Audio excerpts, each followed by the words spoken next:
Pour la première fois, un militant révolutionnaire a la possibilité de s'exprimer devant vous. Cette possibilité n'est pas le résultat d'une quelconque élection. Cette possibilité n'est pas non plus le résultat de la bonne volonté de l'officine de propagande gouvernementale qu'est aujourd'hui l'ORTF. Si je peux m'exprimer aujourd'hui devant vous, c'est grâce à l'extraordinaire mouvement de 10 millions de travailleurs en mai 1968. Récemment, M. Marcellin, le ministre de l'Intérieur, nous expliquait que le pouvoir était dans les urnes et qu'il n'était pas dans la rue. En fait, lorsque l'on sait comment M. Marcellin est devenu ministre de l'Intérieur, lorsque l'on sait que le pouvoir gaulliste s'est institué à l'issue d'un coup d'État militaire le 13 mai 1958, nous pouvons calmement demander à M. Marcellin si ce pouvoir, il l'a pris par les urnes, il l'a pris par les élections, ou si, au contraire, il n'a pas utilisé la violence pour devenir ministre de l'Intérieur. Il est clair que pour nous, jamais la gauche socialiste ne peut envisager de prendre le pouvoir, d'imposer ses solutions à l'aide des élections ou à l'aide d'une quelconque consultation électorale. Toutes les expériences vécues en France ou dans d'autres pays montrent que soit la gauche développe un programme de droite et à ce moment-là bénéficie des voix de droite et peut effectivement obtenir une majorité gouvernementale. Ce qui est aujourd'hui le cas de M. Wilson en Angleterre, ce qui fut le cas de Guy Mollet ou Mitterrand en France. Mais lorsque cette gauche développe un programme beaucoup plus avancé, un programme qui ne peut plus bénéficier du soutien de la bourgeoisie, alors cette bourgeoisie est prête à violer sa propre légalité et à imposer ses solutions par des coups de force militaires. On connaît l'exemple de la Grèce et du régime fasciste qui y règne aujourd'hui. On connaît l'exemple de l'Indonésie. On connaît aussi l'exemple de l'Espagne républicaine. En fait, nous ne faisons absolument aucune confiance aux bulletins de vote. Nous pensons, et mai 68 l'a montré, que les travailleurs possèdent leurs propres moyens de lutte. En mai 68, par des manifestations, par des occupations d'usines, les travailleurs ont réussi à imposer ce qu'aucun bulletin de vote n'avait pu faire auparavant, c'est-à-dire faire reculer le pouvoir, faire reculer l'État fort qu'était l'État gaulliste.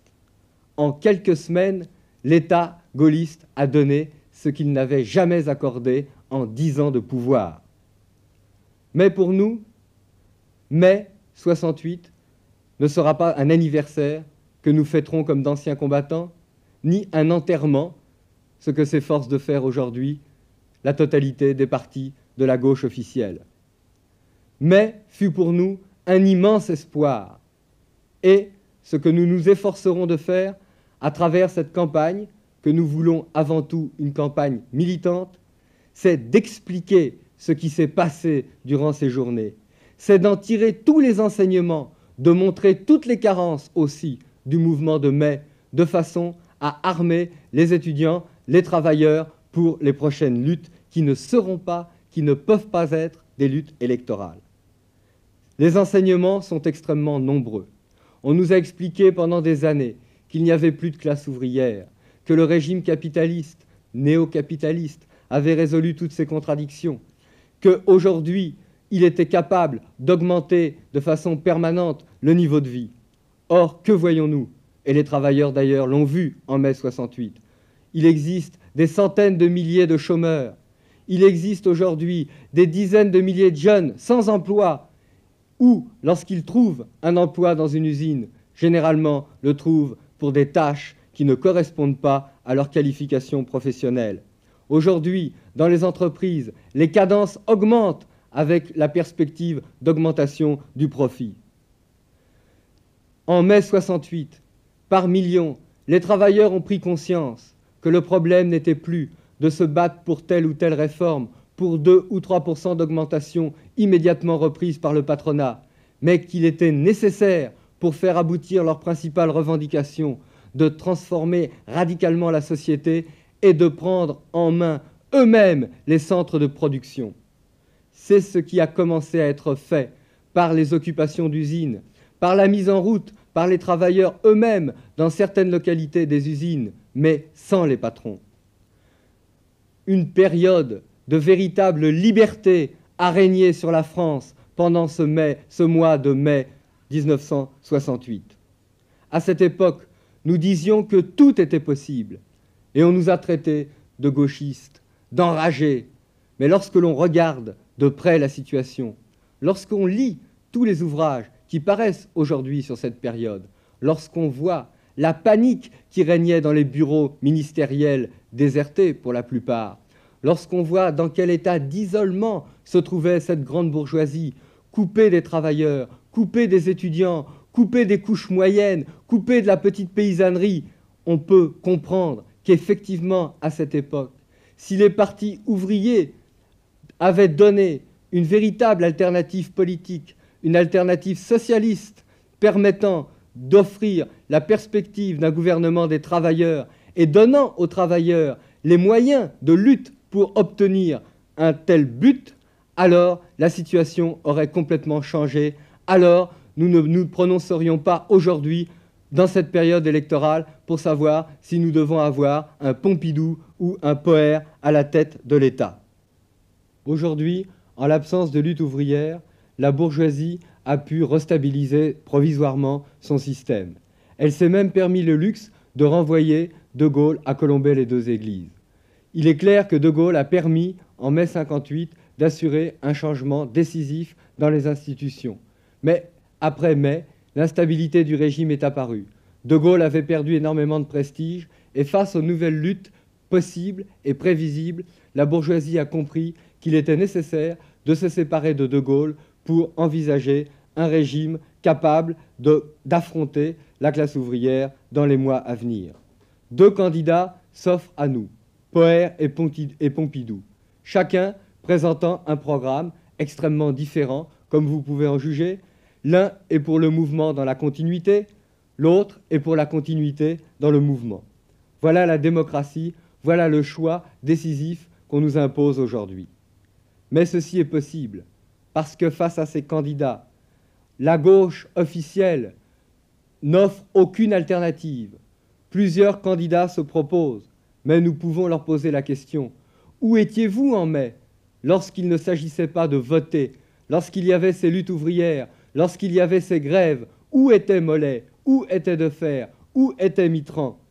Cette question mériterait une réponse, mais je crois que tout le monde déjà peut la donner. Ce combat de mai, elle n'a pas su l'amener. Aujourd'hui, elle se présente contre la 4e République, contre le retour à ses mœurs. Mais demain, Defer, Mitterrand, Mollet et les autres viendront nous dire « il faut s'opposer, nous sommes contre les mœurs de la 5e République ». Ce qu'il faut comprendre, c'est comment est-il possible d'arriver à une telle situation un an après mai 68. En fait, la gauche vit sur deux mythes qui la paralysent. La croyance au bulletin de vote et la croyance dans cette fameuse union de la gauche. Pour nous, et nous le disons clairement, nous sommes contre cette union de la gauche car ce terme ne recouvre aujourd'hui absolument plus rien. Si la gauche signifie une place géographique au Parlement, c'est-à-dire à la gauche du président du Parlement, alors bien c'est une définition géographique. Mais s'il s'agit d'un programme politique, alors nous pouvons poser la question. Est-ce que lorsque Jules Mock était ministre de l'Intérieur et faisait matraquer les mineurs, était-il plus à gauche que Marcellin? Est-ce que Guy Mollet était un homme de gauche lorsqu'il envoyait les parachutistes à Suez? Est-ce que Mitterrand était un homme de gauche lorsqu'il parlait d'Algérie française? Nous ne connaissons pas, nous, une gauche. Nous connaissons une classe ouvrière, nous connaissons des organisations qui défendent les revendications de la classe ouvrière, mais nous ne pouvons pas aller au-delà. L'union qui est nécessaire à l'heure actuelle pour aboutir à une transformation radicale de la société, c'est l'union de tous les travailleurs, permettant par la suite une alliance de la classe ouvrière unie sur un programme socialiste avec les couches moyennes. Nous nous refusons, quant à nous, à rentrer dans ce jeu des politiciens de gauche, quels qu'ils soient. Mai 68 a fait apparaître en France un nouveau courant communiste pour qui le socialisme est tout à fait autre chose que la caricature qui existe aujourd'hui en Union soviétique. Pour nous, le socialisme, ce n'est pas les camps de concentration. Pour nous, le socialisme, ça ne peut pas être un régime qui met, comme en Union soviétique, les intellectuels en prison, qui empêche toute démocratie ouvrière, qui n'hésite pas à rétablir ce qu'il appelle la légalité d'un pays frère en envoyant des troupes d'occupation comme cela a été fait en Tchécoslovaquie. Ce nouveau communisme, ce nouveau courant d'avant-garde n'existe pas seulement en France. Il existe à l'heure actuelle dans toute une série de pays d'Europe, d'Amérique latine et même aux États-Unis. Ce socialisme aujourd'hui n'est pas incarné par Brejnev ou Kosygin, mais beaucoup plus incarné par Che Guevara. Et nous pensons que mai 68 rend tout à fait actuelle la fameuse phrase de Che Guevara: le devoir de tout révolutionnaire est de faire la révolution. Lorsque l'on voit comment les occasions ont pu être manquées en 1936, en 1946-47 et récemment en 1968, nous nous apercevons, et il est clair aujourd'hui, que le titre de communiste ne se mérite pas en achetant une carte. Ce n'est pas un monopole d'un parti, c'est un titre qui se mérite à travers la participation aux actions de la classe ouvrière. C'est un titre qui se gagne dans la lutte de classe. En ce qui nous concerne, nous envisageons, à travers cette campagne électorale, de rendre compte du combat mené en mai par 10 millions de travailleurs et de donner les moyens de le poursuivre.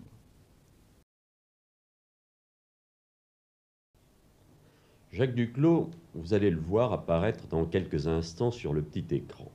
Mais permettez-moi auparavant, à moi, qui suis un de ses camarades, de vous le présenter brièvement. Ce qui me frappe d'abord dans la vie de Jacques Duclos, c'est la fidélité inébranlable à ce qui fut l'idéal de sa jeunesse, quand il choisit de lutter pour le socialisme. Jacques Duclos, peut-être certains d'entre vous le savent, est né dans une famille modeste, dans les Hautes-Pyrénées. Dès l'âge de 12 ans, il doit gagner son pain. Il est apprenti, d'abord à Tarbes, ensuite il monte à Paris, comme on dit, où il se lie avec les socialistes comme Jaurès et Anatole France. Il a 18 ans quand éclate la guerre, il est mobilisé, il est à Verdun, il est blessé. Et au lendemain de la guerre, il entend l'appel de Lénine aux travailleurs du monde entier, et il est un des fondateurs du Parti communiste français. Désormais, on peut dire qu'il sera mêlé à toutes les luttes ouvrières, puisqu'il est membre à la direction du Parti communiste, il est député bientôt en 1936. Il est un des grands leaders du Front populaire, et sous l'occupation hitlérienne, où sa tête est mise à prix, il joue un rôle de premier plan sur le sol de la patrie, dans l'organisation de la résistance et de l'insurrection nationale.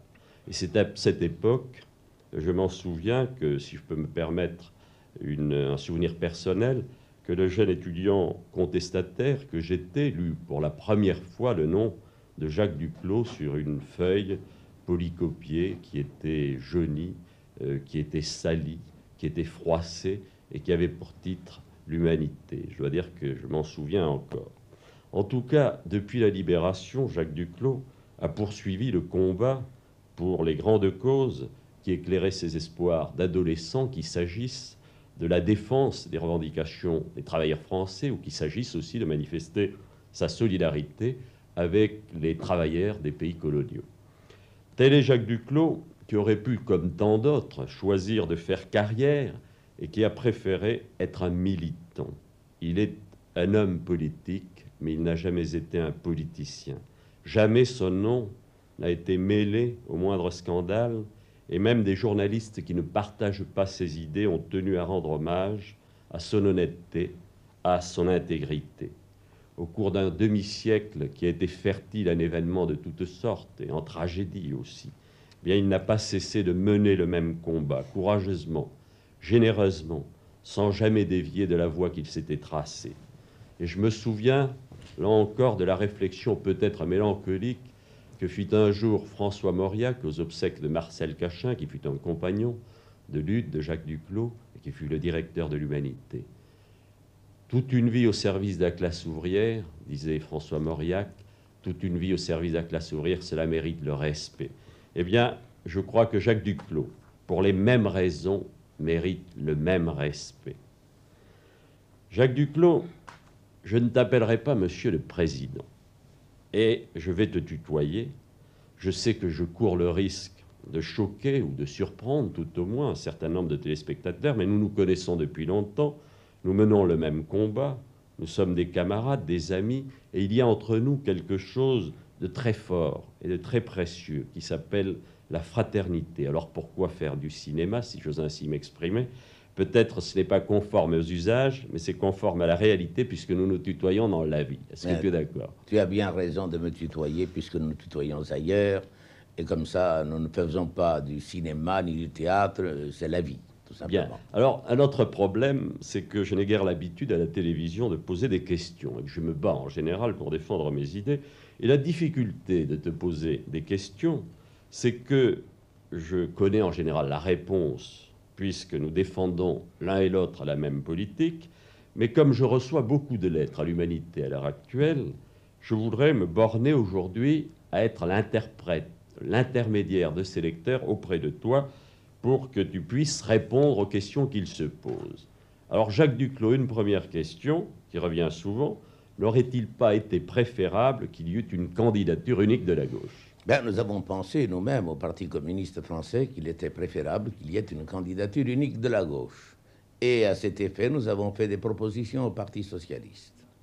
Nous avons demandé qu'on élabore ensemble un programme commun aux formations démocratiques et aux organisations professionnelles, après quoi on aurait pu procéder à la désignation concertée d'un candidat unique de la gauche. Malheureusement, la réponse du Parti socialiste a été négative. Le Congrès socialiste d'Alfortville a désigné Gaston Defferre et à partir de ce moment-là, toute possibilité de désignation d'un candidat unique avait disparu. C'est dans ces conditions que le comité central de notre parti a été amené à me désigner comme candidat à la présidence de la République. Et le soir même de ma désignation, j'ai donné à ma candidature la signification d'une candidature d'union des forces ouvrières et démocratiques. Par conséquent, voilà la réponse que je puis faire à cette question. Elle est simple, elle est claire. Elle est en effet parfaitement claire. Mais voilà, nous sommes dans la situation suivante, c'est qu'en définitive, il n'y a pas, me semble-t-il, enfin un certain nombre de candidats à gauche et un certain nombre de candidats en droite. En définitive, le choix essentiel devant lequel se trouvent posés les électeurs, c'est le choix entre la poursuite, sous une autre forme, de la politique qui était menée hier et une nouvelle politique que tu es le seul, en effet, à défendre. Oui, il y a deux politiques qui s'affrontent, mais cette politique, elle est représentée en ce qui concerne la politique nouvelle, c'est moi qui la représente. Et il y a des candidatures de division dont l'importance est ce qu'elle est. Mais en face de nous, il y a la politique réactionnaire, qui a deux défenseurs, deux candidats, M. Pompidou et M. Poher. M. Pompidou, c'est le candidat de la continuité, puisqu'il est le candidat de l'UDR, il est le candidat en quelque sorte officiel, le candidat du gouvernement. Eh bien, il est le représentant d'une politique que nous avons été amenés à juger depuis déjà longtemps. Au fond, le bilan de 11 ans de politique est assez lourd. Et si nous, pour ne reprendre que quelques points, je peux constater ceci, c'est que l'hostilité opposée par le gouvernement aux revendications de la classe ouvrière et de l'ensemble des masses laborieuses, ainsi que la carence du gouvernement en matière d'éducation nationale, furent à l'origine des événements de mai et de juin. Ça, c'est indiscutable. Au surplus, on peut constater que le gouvernement avait, par exemple, sur le plan de l'information, fait de l'ORTF son instrument de propagande. Alors que nous considérons, comme nous l'avons déjà dit, comme nous l'avons dit dans un projet de statut que nous avons élaboré à cet effet, que l'ORTF n'appartient pas au gouvernement, c'est un service public qui appartient à la nation. Et puisque j'ai l'occasion de m'adresser aux Françaises et aux Français sur un petit écran, je veux dire que nous, communistes, nous demandons la réintégration des journalistes qui ont été licenciés l'année dernière pour avoir demandé l'objectivité de l'information à l'ORTF. Et puisque je parle d'objectivité, je suis bien obligé de reconnaître qu'encore aujourd'hui, à l'ORTF, en dehors évidemment de cette émission électorale, et dans d'autres moyens d'expression plus exactement, eh bien, on voit très nettement que ma candidature est désavantagée par rapport à certaines autres, ce qui veut dire que même certains qui parlent d'objectivité ont un sens très relatif de l'objectivité elle-même. Donc, ce gouvernement, la politique gouvernementale a ce bilan négatif que nous sommes amenés à juger. De plus, il faut bien dire que dans la dernière période, il y a eu la spéculation qui a fait de bonnes affaires, puisqu'il y a eu 15 milliards de francs qui sont partis à l'étranger, et on voudrait bien connaître l'identité de ceux qui ont joué le Deutsche Mark contre le franc. Parce que vous qui m'écoutez, vous Françaises et Français qui m'écoutez, vous n'avez pas, vous, exporté des milliards en Suisse pour jouer sur le Deutsche Mark. Moi non plus, je n'en ai pas exporté. Mais il y en a qui en ont exporté. Et les noms de ceux-là, vous ne les connaîtrez jamais. Ils sont cachés. Parce qu'on ne veut pas frapper les spéculateurs. Ça aussi, c'est un des traits de la politique menée par le gouvernement, de cette politique qu'il faut combattre. Et à ça, nous voulons opposer, nous, une politique de démocratie avancée. Cette démocratie avancée doit l'être dans tous les domaines, économiques, social, politiques, et elle doit préparer dans notre esprit la marche au socialisme pour notre pays, une marche pacifique qui sera fondée sur la volonté populaire, car nous ne pensons pas que ce sont quelques minorités qui peuvent imposer leur volonté, c'est le peuple lui-même qui doit forger son destin, et nous avons confiance dans la force créatrice du peuple et dans sa volonté de changement. Voilà par conséquent la politique de changement que nous opposons à la politique que défend M. Pompidou en tant que candidat officiel et oui, justement, et que défend aussi... C'est la question que je voulais te poser, et parce que que certains aussi, disent, mais M. Poher... Et M. Poher défend exactement la même politique. C'est si vrai, c'est qu'il ne veut pas dissoudre l'Assemblée nationale parce qu'il veut collaborer avec les députés gaullistes qui sont en majorité dans cette Assemblée nationale. Voilà qui est significatif. Ça veut dire que ce qui veut dire que les hommes qui sont les véritables maîtres du pays, les hommes qui sont dissimulés derrière le gouvernement, derrière le Parlement, qui tirent les ficelles, ce que l'on appelait hier les 200 familles, ce que les hommes des monopoles capitalistes, les détenteurs de la véritable puissance capitaliste, ceux-là, ils doivent examiner le jeu électoral avec beaucoup de tranquillité. Ils doivent se dire, si Pompidou gagne, nous gagnons. Et si Poher gagne, nous gagnons aussi. Par conséquent, pour nous, il n'y a pas de différence entre ces deux candidatures qui sont appelées, qui ont pour objet de présenter deux variantes d'une même politique. Et il est regrettable, justement, que dans la gauche non communiste, il y ait des éléments qui aient favorisé ce jeu au lieu de créer les conditions d'une candidature unique de la gauche. En tout cas, pour ma part, j'ai conscience, face aux candidatures de puissance d'argent que je combats, d'être le candidat du peuple. Et j'ai conscience aussi que l'avenir de la France est dans le peuple, que c'est le peuple qui est porteur d'avenir, et c'est pourquoi je demande aux Françaises et aux Français de voter pour l'avenir.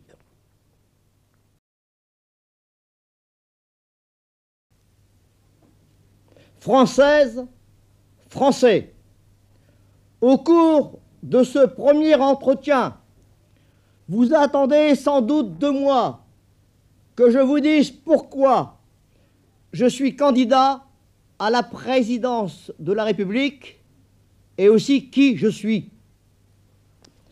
Votre attente est d'autant plus justifiée que je suis celui dont on a évité de vous parler avant la proclamation officielle de ma candidature par le Conseil constitutionnel. Je suis en effet celui qui ne respecte pas la règle du jeu instituée par les partis et que vous aviez quelques raisons de croire définitivement périmé. Françaises et Français, le 27 avril dernier, dans votre majorité, vous avez signifié aux responsables de la politique, à tous les responsables, votre immense espoir de renouveau. En déposant votre bulletin dans l'urne ce jour-là, vous avez dit « il faut que ça change ». Avez-vous vraiment l'impression que les responsables ont l'intention de répondre à cette espérance que vous avez formulée? Vous allez voir défiler pendant quelques jours sur les écrans de vos postes de télévision les différents candidats. Et vous allez constater bien vite que le choix qui vous est offert n'est pas celui qui peut répondre à votre attente. Que vous propose-t-on en effet? D'un côté, l'homme qui, pendant 6 ans, a été le principal responsable de la politique à laquelle vous avez dit non le 27 avril. De l'autre, les hommes des partis responsables de la politique à laquelle vous avez dit non en 1958. Est-ce cela le renouveau? N'est-il possible de choisir le prochain président de la République que parmi les fantômes de la 5e et les revenants de la 4e? Françaises, Français, cette constatation douloureuse que vous êtes amenés à faire aujourd'hui a seule été à l'origine de ma candidature. Les centaines d'élus locaux qui ont cautionné ma candidature ont considéré que je pouvais être l'homme qui, tournant le dos à un passé révolu, incarnerait une véritable ouverture vers l'avenir. Pourquoi? Parce que je suis, comme des millions d'entre vous, un homme qui, chaque jour, dans ses activités professionnelles, subit l'inhumaine dictature des bureaucrates et constate les méfaits des lois que nous impose une technocratie, hélas, toute puissante. Parce que je suis un homme libre, tolérant, respectueux de toutes les opinions et de toutes les croyances, mais qui pense au plus profond de lui-même que la véritable grandeur est dans la recherche du mieux-être pour le plus grand nombre, qui croit que la véritable grandeur est dans une politique de bonheur, qui croit qu'il est temps de rendre la joie de vivre aux Français en les libérant de l'oppression d'une administration qui, trop souvent, a perdu le sens du service public. Je dis bien l'administration, et non pas les fonctionnaires, qui sont mieux placés que quiconque pour savoir que la véritable révolution des temps modernes sera celle qui renouera les liens rompus par la technocratie dans ces états-majors parisiens entre l'administration et le peuple. J'ai accepté de répondre à cet appel et de poser ma candidature, parce que cet acte de foi dans la liberté et la justice pour tous répondait à l'action que j'ai menée toute ma vie. Je suis un homme du peuple. Mon père était savetier dans un petit village du Pas-de-Calais. Grâce au sacrifice de mes parents, j'ai pu poursuivre mes études et obtenir à 19 ans mon diplôme d'ingénieur des travaux publics. J'ai d'abord travaillé pour les autres. J'ai fini par créer ma propre entreprise. J'y ai acquis le sens des responsabilités et cette expérience sans lesquelles je n'aurais jamais accepté de me présenter aujourd'hui à vos suffrages. Comme beaucoup d'entre vous, j'ai fait la guerre. Je suis lieutenant-colonel de réserve dans l'infanterie et officier de la Légion d'honneur. Pendant les années noires de l'occupation allemande, j'ai rejoint les forces françaises de l'intérieur. J'y ai occupé des postes importants dans la résistance. J'ai participé au combat contre l'ennemi et je suis titulaire de la médaille de la résistance. Je suis donc de ceux qui n'ont pas attendu septembre 1944 pour reconnaître ce que le pays devait au général de Gaulle, même si par la suite, je n'ai pu accepter une politique faite en son nom et dont chacun d'entre vous a pu juger dans sa vie quotidienne les conséquences. J'ai été pendant 20 ans élu municipal et j'ai été vice-président du conseil municipal de Paris et vice-président du conseil général de la Seine. Je me présente à vous comme un libéral. Je ne suis pas un conservateur. Je crois que chaque matin apporte à l'homme public l'occasion de nouvelles batailles à livrer pour le bonheur de ses contemporains, l'occasion d'un nouvel engagement. La direction d'un grand pays comme la France exige à la tête de l'État un homme libéré des dogmes et des disciplines des appareils de parti. C'est seulement ainsi qu'il peut être le véritable arbitre que vous attendez. c'est seulement dans la mesure où le président de la République de demain ne sera pas le prisonnier des chapelles et des sectes politiques qu'il pourra appeler au gouvernement l'équipe républicaine comprenant les hommes les plus qualifiés pour redresser notre économie et faire face à la situation monétaire devant laquelle nous nous trouvons aujourd'hui et qui est grave, vous le savez. Et ces hommes qualifiés, il faudra non seulement les choisir dans les différentes familles spirituelles, mais aussi parmi les représentants des groupes socio-professionnels où leurs compétences se sont affirmées.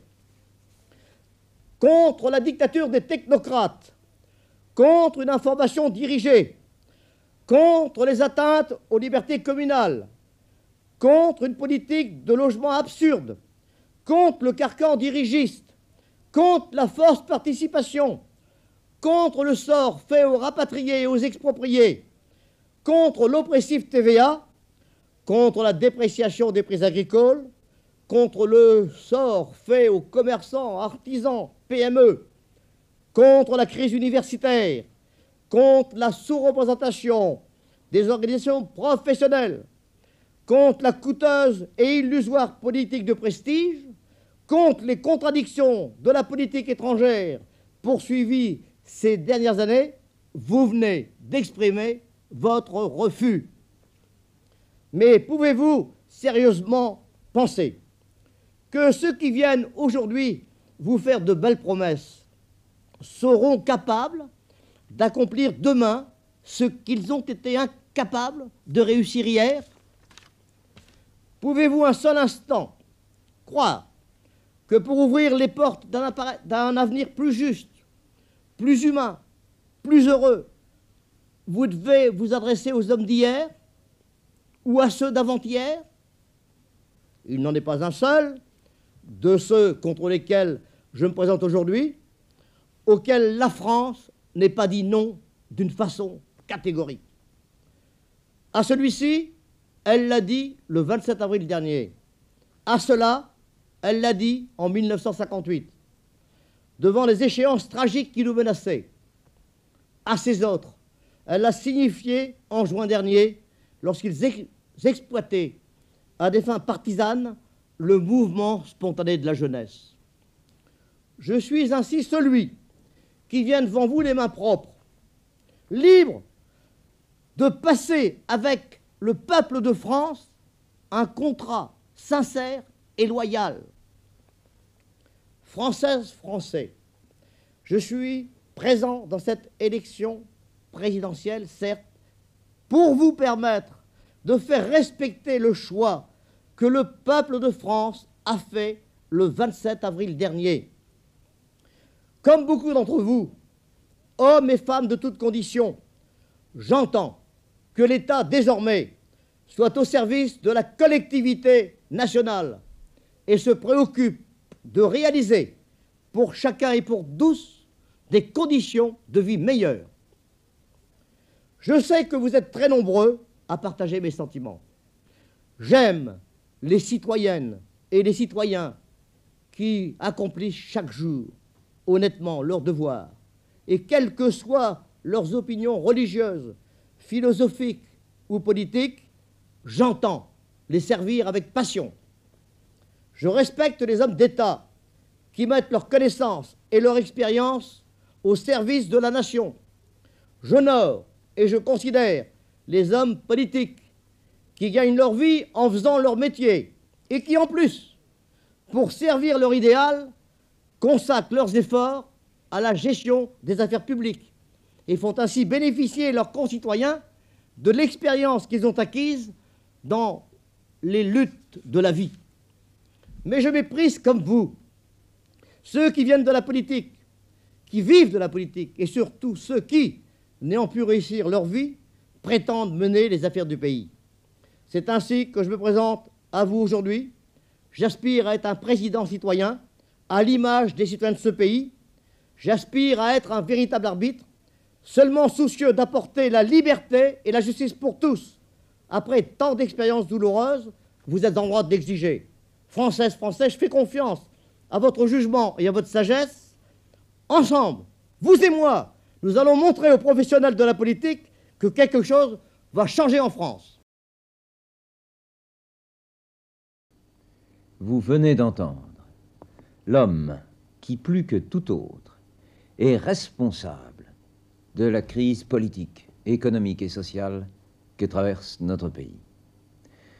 Cet homme a été pendant 6 ans Premier ministre du général de Gaulle et chef de cette majorité qui, sans vous consulter en rien, décidait de tout ce qui concerne votre avenir.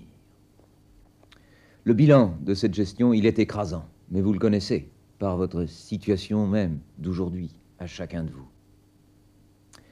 L'enjeu de cette élection présidentielle, cela aurait dû être de savoir si maintenant il est possible à la France de se choisir un autre avenir.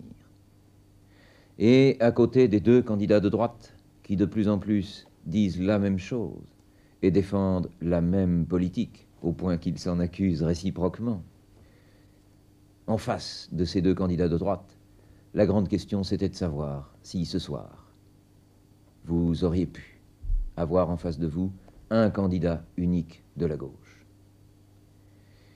J'ai pour ma part, avec tout le courant qui se bat sur les solutions socialistes, lutté autant que possible pour parvenir à une candidature réellement socialiste, autour de laquelle l'ensemble de la gauche aurait pu se rassembler.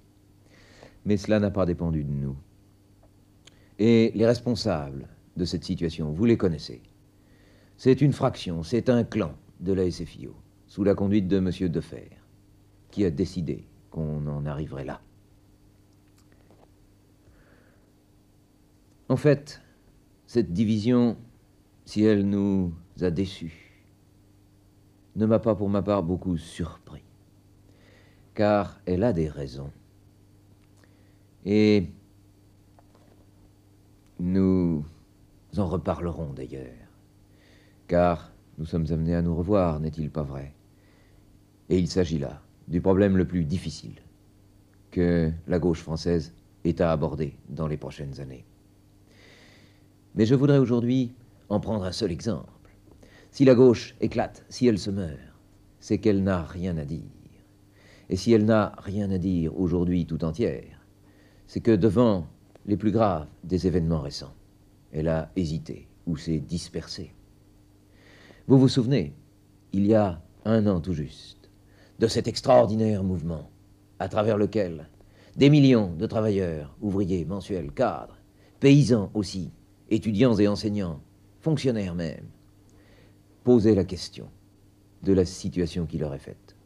Ce fut un mouvement un peu chaotique, mal organisé, avec bien sûr des actes démesurés, mais c'était surtout une immense espérance. Et c'était aussi les problèmes de notre avenir à tous, posés pour la première fois à l'ensemble du pays.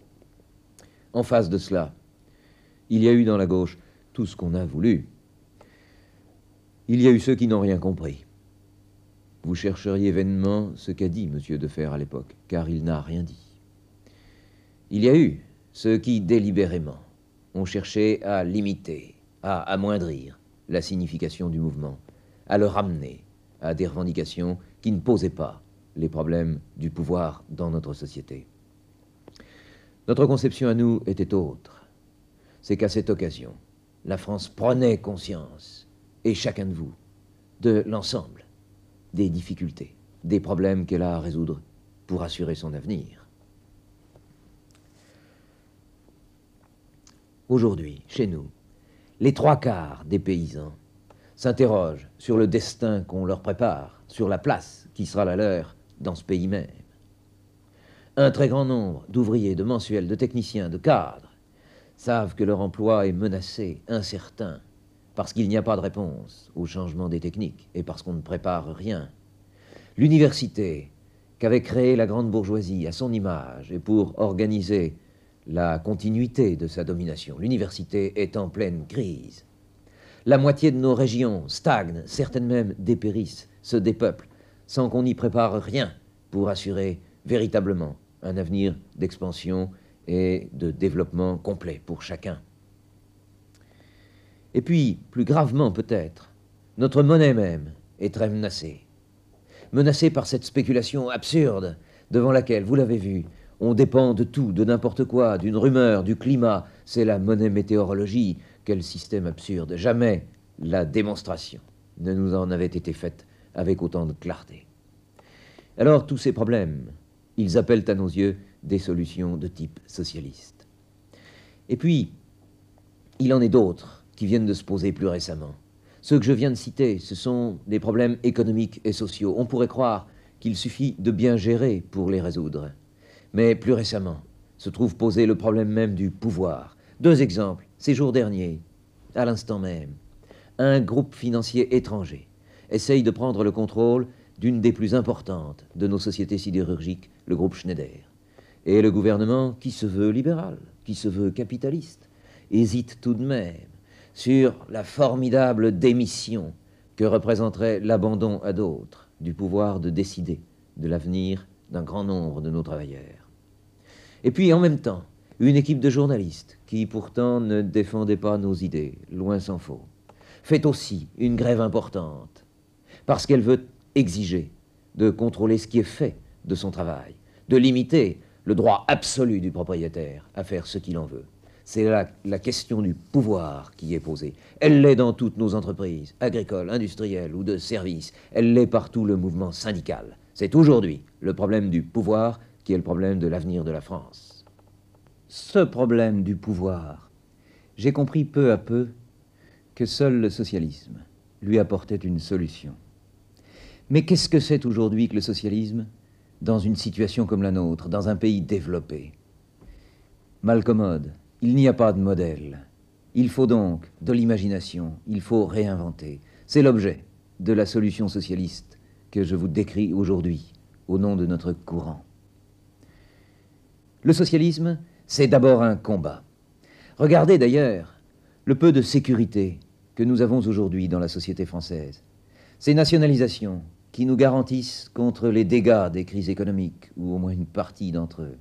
La sécurité sociale, les congés payés, la suppression des zones de salaire même, que de longues, que de dures grèves il a fallu pour les imposer.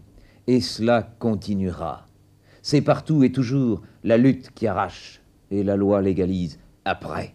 Voilà pourquoi et comment le socialisme est un combat. C'est un combat dans 2 perspectives.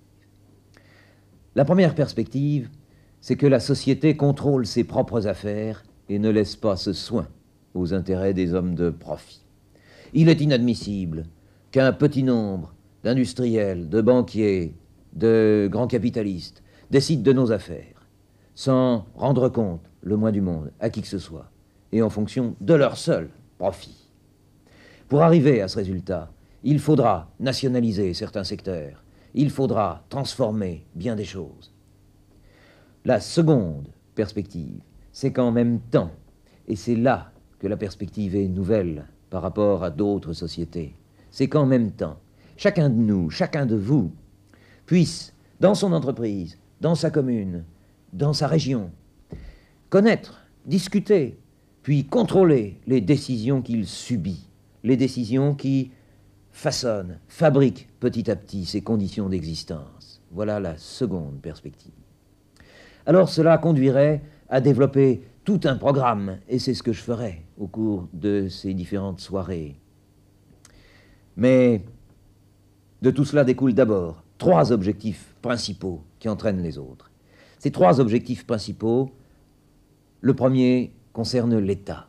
L'État, cette énorme machine que vous connaissez d'ailleurs, cette machine où on attend à tous les guichets pour rencontrer au bout du guichet quelqu'un qu'on ne connaît pas et qui de toute façon ne décidera pas, car celui qui décide n'est pas là, et lui, vous ne saurez jamais s'il est informé de votre problème.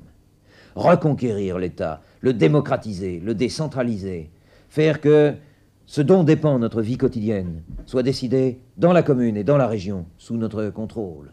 Faire ensuite que l'État central se borne à orienter l'économie, à préparer l'avenir. C'est le premier des objectifs du socialisme. Le second concerne l'entreprise, le lieu de travail, quelle qu'en soit la nature, agricole, industrielle, n'importe. Et là, l'essentiel, c'est de mettre fin à la monarchie patronale. Les travailleurs aujourd'hui sont éduqués, organisés, compétents. Ils peuvent peser sur leurs décisions. Les travailleurs, ouvriers, mensuels, techniciens, cadres, tous, doivent pouvoir discuter l'embauche comme le salaire, le licenciement comme la formation.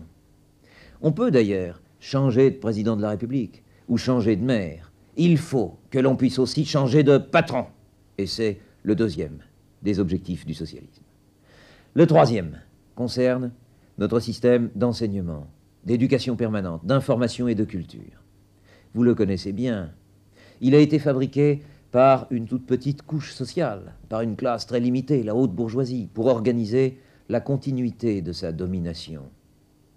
Il faut transformer cela et faire que tout ce système, par l'éducation permanente, comme l'information et la culture, permette d'abord à chacun de mieux connaître son propre métier, de s'y perfectionner, d'en changer aussi souvent que le changement des techniques l'exige. Il faut surtout aussi que ce système permette à chacun de comprendre la société dans laquelle il vit, de discuter le sort qui lui est fait, de peser dessus, de le contrôler, de jouer pleinement son rôle et de prendre ses responsabilités dans la société. Voilà le troisième objectif du socialisme. Ces objectifs sont considérables, ils sont très importants. C'est vrai, mais c'est vrai aussi que quand vous allez voter, vous engagerez la France pour longtemps. Aujourd'hui, que la gauche est à refaire, aujourd'hui il faut qu'elle retrouve quelque chose à dire, vous n'avez rien de plus important à faire que de reconstruire cette gauche autour du projet socialiste. Ne vous laissez pas compromettre ou impressionner par le combat que se livrent des hommes de droite. Vous seriez perdant de toute façon, c'est la même politique. Aujourd'hui, la tâche consiste à se rassembler autour de la solution socialiste, à reconstruire autour d'elle une gauche puissante. Ainsi, nous préparerons efficacement notre avenir. C'est le sens de ma candidature, comme c'est le sens de votre vote. Roger Priouret, journaliste, ami et supporter de Gaston Defferre, un supporter qui, je l'espère, saura préserver sa liberté de jugement. Mais il faut d'abord que nous vous disions que nous vous mettons en présence d'une présentation exceptionnelle, très différente de celle de tous les autres candidats. Vous avez devant vous à la fois le candidat lui-même, Gaston Defferre, et son éventuel Premier ministre, Pierre Mendès France. Gaston Defferre, député, maire de Marseille, ancien ministre, et Pierre Mendès France, dont je dirais, parce que c'est à la mode, qu'il a eu déjà et qu'il est appelé à avoir encore un grand destin national. Gaston Defferre, ce mode de présentation a été déjà très critiqué par les autres candidats. Oui, il a été critiqué par eux et il a même donné lieu à des polémiques non pas de caractère personnel, mais de caractère politique. Je tiens à répondre, mais d'abord à répondre sur le fond. La Constitution prévoit en effet que c'est le gouvernement qui conduit la politique de la nation. Le président de la République est un arbitre, et depuis qu'il est élu au suffrage universel, il est le garant des grandes options politiques qui ont été faites par l'ensemble des électeurs.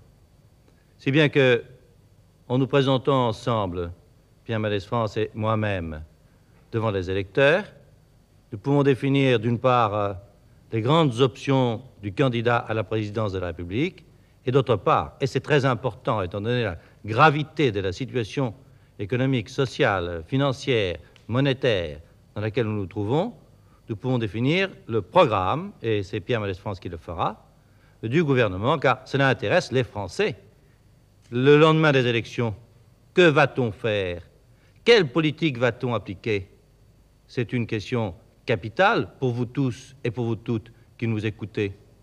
Eh bien, il faut que vous le sachiez, et c'est parce que nous avons voulu que cette campagne se déroule en toute clarté que nous avons décidé l'un et l'autre de nous présenter de cette façon devant vous. Ainsi, rien ne sera laissé dans l'ombre, et au lendemain des élections, vous ne pourrez pas avoir l'impression d'avoir été trompé. Oui, mais il y a quelque chose de très important dans cet accord entre le candidat et son Premier ministre.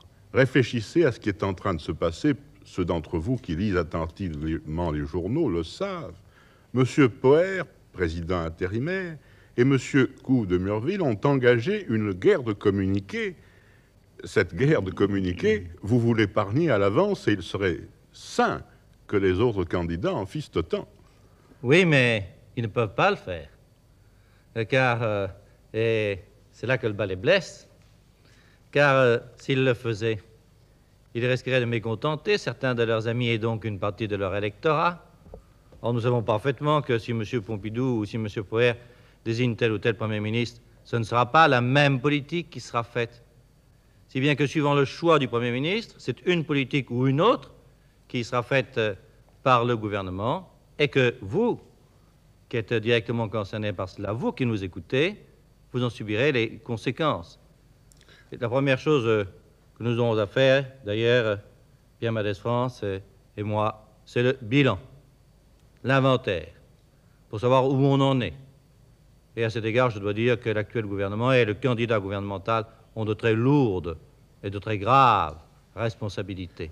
Ce bilan sera une chose très importante. Et avant de vous demander quelle est la note dominante de votre campagne, je voudrais que nos téléspectateurs comprennent très bien l'importance qu'il y a à avoir choisi pour deux fonctions qui sont complémentaires et tout de même différentes, deux hommes de tempérament et de caractère aussi différents que tous les deux, car les tâches sont à la fois associées et différentes, puisque le président de la République a un rôle qui est distinct de celui de Premier ministre.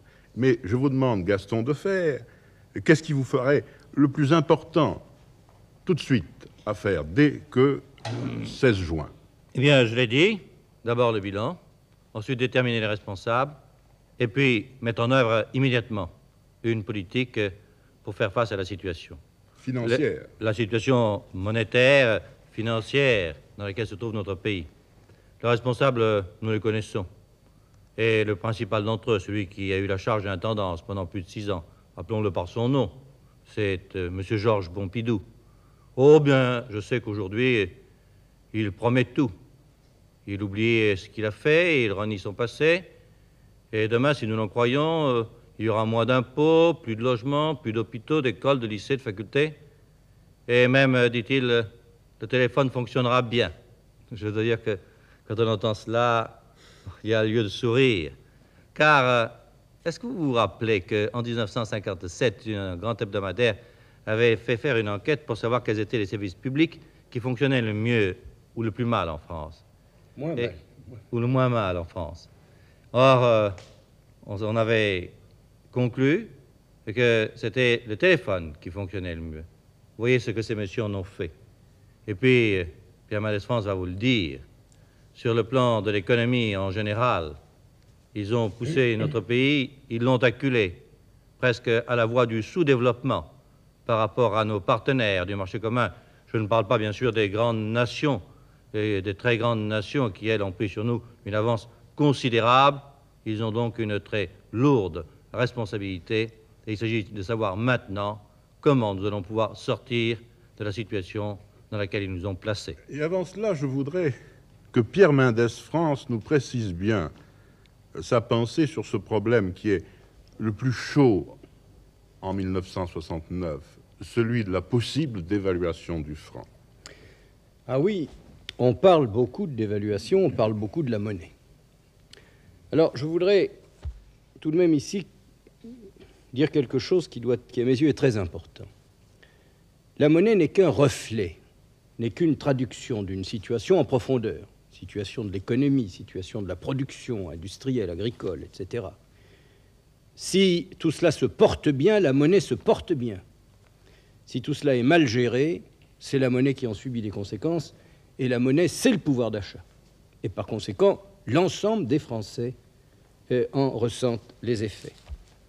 Alors, il faut que nous ayons conscience, puisque nous allons faire un choix important pour les années qui viennent, il faut que nous ayons conscience de ce qu'a été le bilan des années écoulées, au point de vue économique, au point de vue de la production. À cet égard, hélas, le bilan est mauvais. Si vous regardez ce qui se passe, par exemple, à l'intérieur des pays du marché commun, vous constatez que la France est celui de ces pays où les salaires ont augmenté le plus lentement, les salaires constants, en monnaie constante, les salaires réels. Alors que le prix de la vie a augmenté plus vite que dans et les le autres prix de la pays. vie a augmenté plus vite que chez nos partenaires. Par conséquent, salaire augmentant moins vite, prix augmentant plus vite, pouvoir d'achat, évidemment, niveau de vie, évidemment, atteint. C'est la même chose, d'ailleurs, dans beaucoup d'autres domaines. On peut parler du logement. Savez-vous que dans les 4 dernières années, le gouvernement actuel n'a pas été capable, les gouvernements n'ont pas été capables de décoller du niveau très insuffisant de la construction de logements, qu'il s'agisse des logements mis en chantier ou qu'il s'agisse des logements achevés. Depuis 4 ans, nous sommes dans la stagnation. Nous n'avançons pas. Et je pense que cela aussi, c'est un fait important que personne ne devrait oublier. Il y a le problème de l'emploi. Il y a un peu moins de chômage aujourd'hui qu'il y a un an. Tout à l'heure, je dirais peut-être pourquoi. Mais nous savons bien combien ce problème reste préoccupant, et spécialement pour les hommes qui ont atteint un certain âge, et peut-être plus encore pour les jeunes qui commencent leur carrière professionnelle et qui ne sont pas très sûrs de trouver du travail. Eh bien, quand on pense que le niveau de vie, le pouvoir d'achat a ainsi stagné depuis des années, je dis qu'il ne devrait pas y avoir un salarié en France qui vote pour les hommes qui sont responsables de cela. Quand on pense au piétinement du logement, de la construction, je dis qu'il n'y a pas un mal logé en France qui devrait voter pour ceux qui sont responsables de cela. Quand on parle de l'emploi, je dis qu'il n'y a pas un jeune en France à la recherche de travail qui devrait voter demain pour les hommes qui sont responsables de cela. Or, je sais bien, vous l'avez dit tout à l'heure, de faire... M. Pompidou nous annonce que tout va changer et que demain, il fera le contraire de ce qu'il a fait hier. Mais ce qu'il a fait hier, nous continuons à subir des effets. Et le premier effet, c'est ici que je réponds à la question de Priouret. Le premier effet, c'est l'effet monétaire. Parce que cette lenteur économique, ce sous-emploi, ce piétinement, cette insuffisance de dynamisme industriel, cette insuffisance de compétitivité dans tous les domaines, eh bien, c'est naturellement la monnaie qui en subit les effets, c'est-à-dire le pouvoir d'achat de tous les Français. La monnaie, ce n'est pas un stock d'or stérile, fugitif, qui entre et qui sort. C'était peut-être vrai au Moyen-Âge, lorsque les gouvernements entassaient de stocks d'or dans leurs forteresses. Aujourd'hui, la monnaie, c'est la richesse collective, c'est la production, c'est le dynamisme, c'est la capacité d'aller de l'avant et d'améliorer le sort de tous les hommes qui vivent et qui travaillent. Eh bien, aujourd'hui, dans ce domaine, hélas, nous subissons les conséquences d'une mauvaise gestion. Et c'est à cette mauvaise gestion que les Français doivent mettre un terme pour adopter des solutions positives, celles qu'au cours de la campagne électorale, nous allons définir ensemble. Et c'est un fait que ce billet de 10 francs vaut 8 francs 70 à Genève aujourd'hui, et ce sera votre problème de départ. Et avant de donner rendez-vous à mardi 20h aux téléspectateurs, je demanderai à Gaston Defferre de tirer la première conclusion de cette entrevue très brève entre nous. Et c'est maintenant à vous tous et à vous toutes qui nous écoutez que je veux m'adresser. Ce qui est en cause, ce sont vos conditions d'existence, c'est votre niveau de vie. Et cela dépendra des solutions qui seront adoptées. Solutions de caractère conservateur qui consisteront à maintenir les choses telles qu'elles sont, ou au contraire, solutions novatrices de caractère socialiste, de ce socialisme moderne qui veut transformer la société, la faire progresser et donner à tous des chances égales dans l'existence. Chers compatriotes, 5 268 613 Françaises et Français m'ont fait confiance au premier tour de scrutin. Ils m'ont ainsi fait l'honneur d'être le candidat au deuxième tour, candidat pour le changement, pour la défense de la démocratie républicaine, la défense de vos libertés et tout simplement candidat pour l'honnêteté politique. Vous allez fixer votre destin pour 7 ans. Entre M. Pompidou et moi s'engage un grand débat national. De son issue dépend l'avenir de chacun d'entre vous en un mot l'avenir de la France. Le choix est simple. Continuer le passé. M. Pompidou n'a-t-il pas été, entre 1962 et 1968, Premier ministre? Et il a effectué 6 ans de pouvoir. Certains ont dit 6 ans de pouvoir personnel. Et moi, je propose un changement politique profond. Changement de méthode politique, changement d'orientation de l'État. C'est d'ailleurs ce que veulent les Français, puisque 53% d'entre eux se sont prononcés pour le non au référendum et que le 1er juin, 56% ont confirmé cette volonté. Les Français veulent que cela change. Et c'est pourquoi je n'ai pas envisagé, quoi qu'on en ait dit une seconde, de me retirer. D'abord parce que la Constitution prévoit que les 2 candidats arrivés en tête au 1er tour se maintiennent pour le 2e tour. Le journal officiel l'a confirmé ce matin. Chers compatriotes, si vous m'aidez pour défendre votre désir de changement, pour défendre le retour nécessaire au dialogue, une gestion plus raisonnable de l'économie du pays, l'avenir de vos enfants et la justice sociale, la paix du monde par l'Europe unie, si vous vous mobilisez à mes côtés pour défendre ma candidature, parlez de moi, autour de vous, à vos amis, à vos parents, la victoire est encore possible, croyez-moi. Qu'importe la pauvreté de mes moyens et la richesse, l'opulence même de ceux des autres. La valeur d'un programme ou d'un candidat ne se mesure pas au nombre d'affiches apposées sur les murs, à la peinture répandue sur le sol. En matière électorale, la pauvreté, c'est la liberté.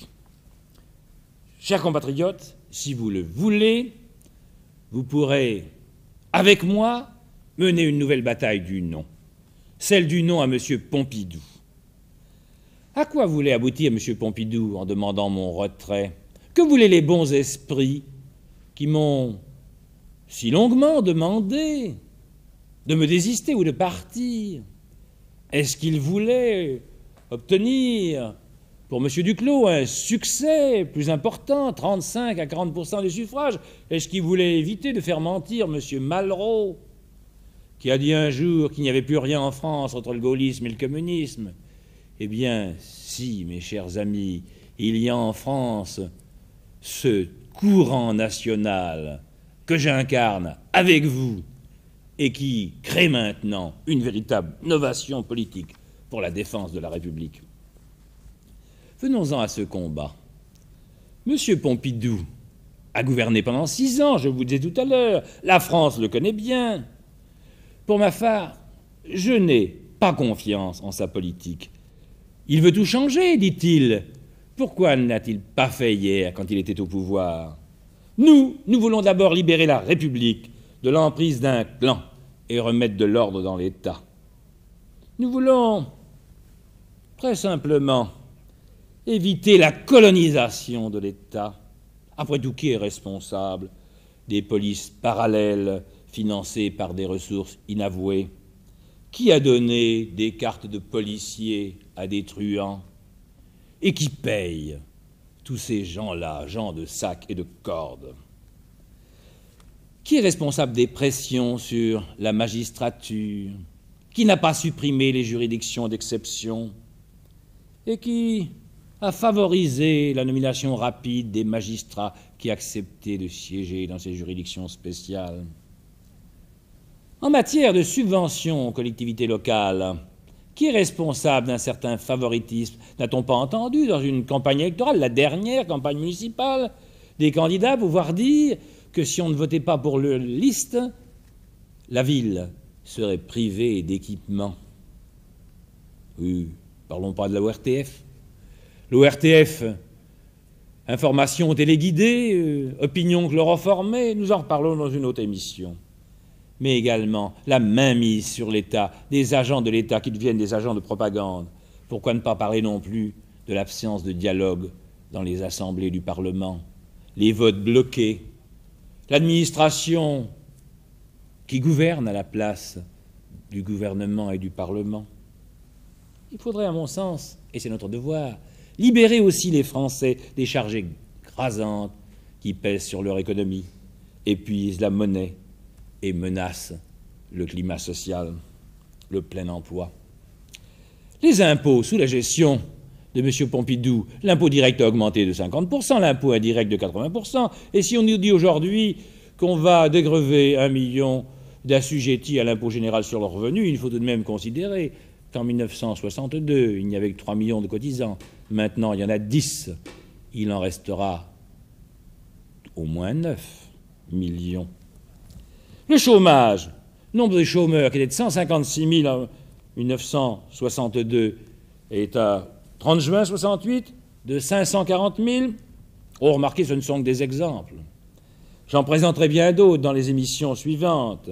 Je proposerai les solutions du redressement par le progrès et la sécurité. La France se ruine par ses dépenses de prestige et sa puissance industrielle est en retard. Quand on regarde à côté de nous, en Allemagne ou en Italie, non seulement nous prenons du retard, mais nous sommes dépassés dans toutes les statistiques. Il faut arracher la France à cette gestion malsaine qui détruit sa vitalité. L'Europe est un des moyens. Par l'Europe, la France peut retrouver demain la vraie voie. M. Pompidou promet le redressement. D'ailleurs, il promet tout. Mais je n'ai pas confiance dans cet ancien ministre qui, hier, était au pouvoir et qui oublie ses responsabilités d'autrefois. C'est pourquoi, en définitive, j'ai maintenu ma candidature. Après avoir parlé de la gestion, parlons aussi de l'entourage.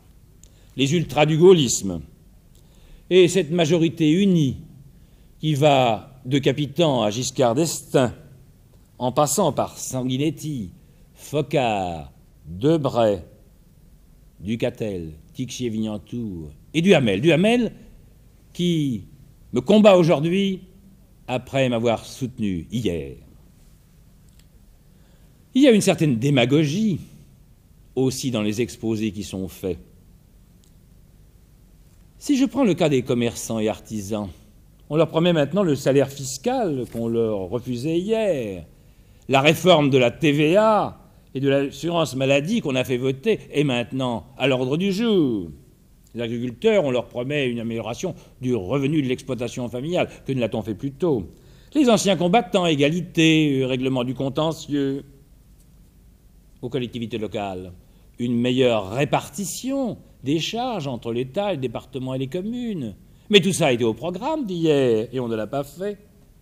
Quant aux Européens, on leur promet l'Europe unie. Mais pourtant, qui est responsable des crises graves de 63, 65, 67 ? Chaque voyage en province permet de connaître des nouvelles promesses d'autoroutes, d'équipements de tout genre. Mais tout ceci coûte de l'argent. J'ai pu chiffrer à près de 2000 milliards d'anciens francs par an toutes ces dépenses. Mais le budget est déjà en déséquilibre de près de 1000 à 1200 milliards. Qui paiera tout cela? Qui, en définitive, sinon le pays, réglera les étrennes de M. Pompidou? Face à un candidat qui a oublié sa gestion passée et qui maintenant fait beaucoup de promesses, moi je vous ai offert un contrat en 12 points qui a été publié avant le premier tour. J'affirme vouloir défendre la volonté des Français de restaurer les libertés et la réconciliation de tous. J'ai, vous le savez, une conception nouvelle du rôle du chef de l'État, qui est d'ailleurs celle qui existe dans la Constitution de 1958. Le chef de l'État, garant, arbitre, animateur, car nous ne voulons pas revoir ce pouvoir arrogant et solitaire qui nous a menés où nous sommes. Pompidou, M. Pompidou, invoque la menace du désordre. L'argument est d'ailleurs assez usé. Avant le référendum, on nous menaçait, et avec l'aide du gouvernement, comme président de la République intérimaire, l'ordre a été assuré, et il n'y a pas eu de chaos, comme je vous l'avais promis. Mais qu'on ne s'y trompe pas, la France n'est calme que parce qu'elle attend une gestion nouvelle. Et si son attente était frustrée, il n'est pas sûr qu'elle conserve tout son calme. Car une France paralysée par le retour au pouvoir d'un clan dominateur serait une France sans recours. Il y aurait risque de désordre dans ce cas. L'ordre, je vous l'affirme, n'est valable que lorsqu'il repose sur la justice. Et il ne peut se maintenir dans le cas contraire que par la répression. C'est cette fatalité de la violence qu'il faut rompre en restaurant la démocratie et la justice sociale. Le dialogue avec toutes les catégories sociales. Il faut se préoccuper du sort des Français, du sort des travailleurs qui paraissent un peu oubliés dans tout ça, de leurs problèmes quotidiens, de leur angoisse devant le chômage et la vie chère. Comment aurais-je pu, dans ces conditions-là, abandonner la lutte? Mais j'ai eu aussi des problèmes personnels et je veux les évoquer. Par des milliers de tracts, un chuchotage national, on m'a diffamé, calomnié, couvert de boue. Ma famille elle-même n'a pas été épargnée.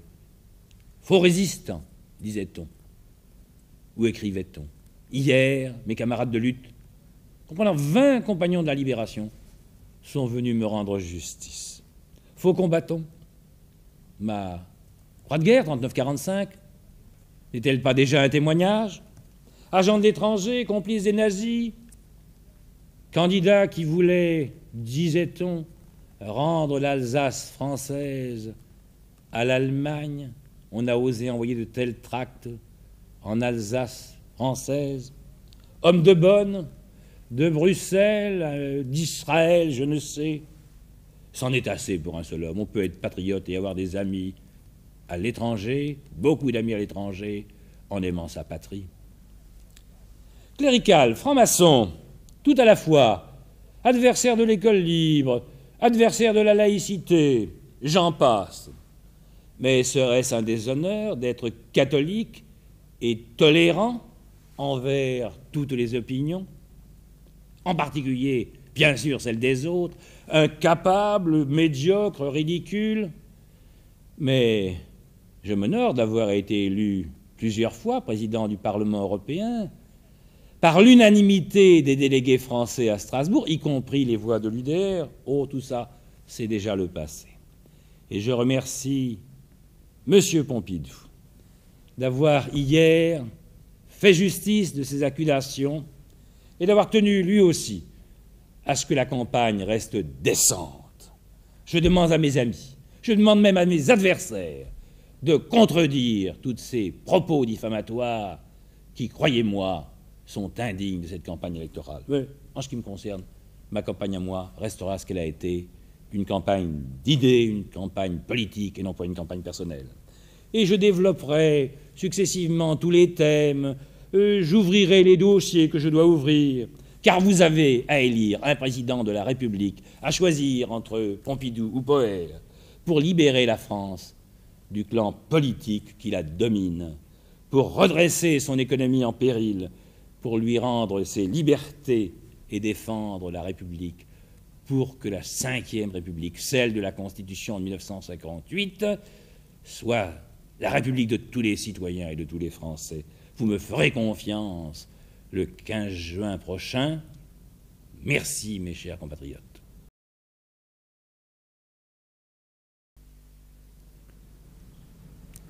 Au moment où s'ouvre la campagne présidentielle, je voudrais, Français, Françaises, vous demander à tous, sans distinction d'opinion, d'avoir une pensée pour le général de Gaulle. Il a refusé la défaite, incarné la résistance et la libération.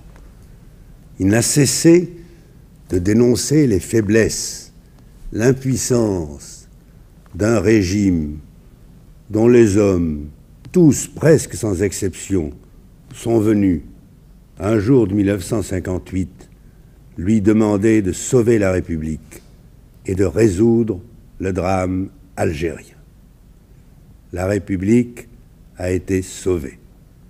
Le drame algérien a été résolu, au prix, je le sais, de souffrance et de sacrifice pour les Français d'Algérie. Et le pays ne doit pas l'oublier.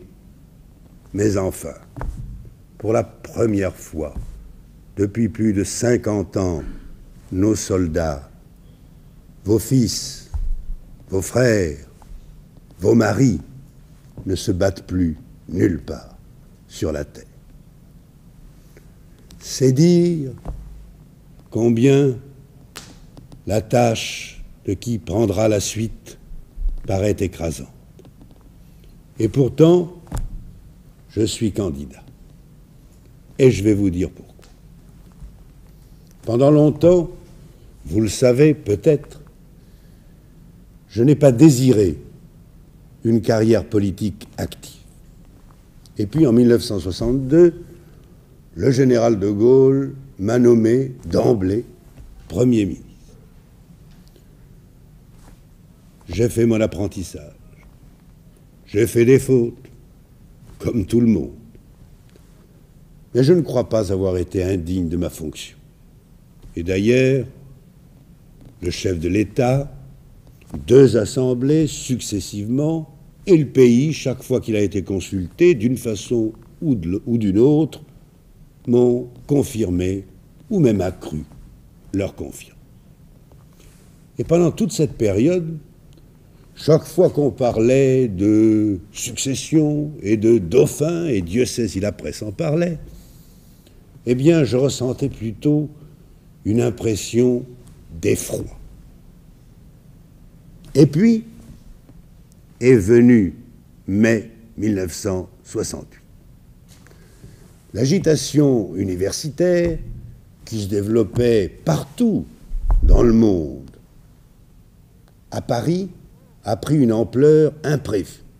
Je me trouvais malheureusement en voyage officiel loin de la France. Et quand je suis revenu, j'ai trouvé Paris hérissé de barricades. La grève générale proclamée. Des milliers, des dizaines de milliers de gens qui défilaient derrière des drapeaux rouges et des drapeaux noirs. Et un complot politique qui s'ébauchait. Et l'un se présentait déjà comme président de la République et offrait à l'autre, c'était M. Mendès France, déjà, d'être son Premier ministre. Il fallait tenir. Il fallait d'abord rétablir l'ordre, progressivement, mais fermement, et sans faire couler le sang, sans nous jeter dans la guerre civile. Il fallait remettre la France au travail. Et ce furent les discussions et les longues nuits de Grenelle, vous vous en souvenez, et puis des accords qui ont, je crois, donné satisfaction à beaucoup de travailleurs. Et puis, il fallait déjouer le complot politique, faire comprendre à l'opinion ce qui se passait, jusqu'au jour où le chef de l'État, dans un appel historique, put renverser la situation. C'est à ce moment-là que j'ai compris que quand viendrait le jour, je n'aurais pas le droit de me dérober. Je suis donc candidat. Et je voudrais vous dire 2 choses. D'abord, je n'imiterai pas le style du général de Gaulle. Nul ne le pourrait d'ailleurs. Et puis, vous le voyez bien, je suis un homme différent. Je me propose une politique d'ouverture et de dialogue. Ouverture, cela veut dire qu'un gouvernement rénové, se reposant sur une majorité très large, étendue à tous ceux qui acceptent les principes essentiels de la Ve République. Dialogue, cela veut dire des rapports constants, confiants, entre le gouvernement et le Parlement, Assemblée et Sénat, avec tous les élus, élus locaux en particulier, et avec le pays. Car j'ai l'intention de lui expliquer fréquemment simplement, franchement, la politique. Et naturellement, de permettre aux oppositions de la critique. Tout cela pourquoi? Eh bien, pour maintenir la dignité et l'indépendance de la France sur laquelle repose notre paix, d'abord, mais aussi pour me pencher sur les difficultés quotidiennes, les préoccupations de chaque foyer. Il faut réaliser une expansion rapide, permettant de développer la justice sociale, d'assurer l'emploi, de défendre la monnaie. Il faut faire une France moderne et en même temps ne pas oublier que la solidarité nationale doit jouer pour les régions déshéritées, les catégories défavorisées, les professions menacées. Mais tout cela ne sera pas facile. Il y aura naturellement des difficultés techniques. Il faut que l'administration devienne plus souple, plus efficace, moins tatillonne. Et d'ailleurs, la plupart des fonctionnaires, l'immense majorité des fonctionnaires, le souhaitent. Il faut avoir à sa disposition les moyens financiers, administratifs, économiques. Mais il faut aussi avoir les moyens politiques. Il faut que le nouveau président puisse, d'emblée, avec un gouvernement rénové, reposant sur une majorité très large, s'atteler à la tâche. Car la situation actuelle, ne vous y trompez pas, est d'un calme factice. En période électorale, chacun se garde bien de faire peur. Mais, nous le savons bien, des difficultés se préparent. Dans l'université, l'agitation persiste. Elle ne demande qu'à exploser. Ici ou là, on amorce des revendications, on prépare des grèves, peut-être du désordre. Et en tout cas, comment pourrait-on réaliser tout ce qu'il y a à faire s'il fallait se heurter à des difficultés politiques, à un gouvernement composé de bric et de broc, aller vers la dissolution, vers de nouvelles secousses, de nouveaux retards? Alors, croyez-moi, nous nous préparerions un mauvais été, un dangereux automne. Mai 1968, il y a à peine un an, ne l'oubliez pas. Français, Françaises,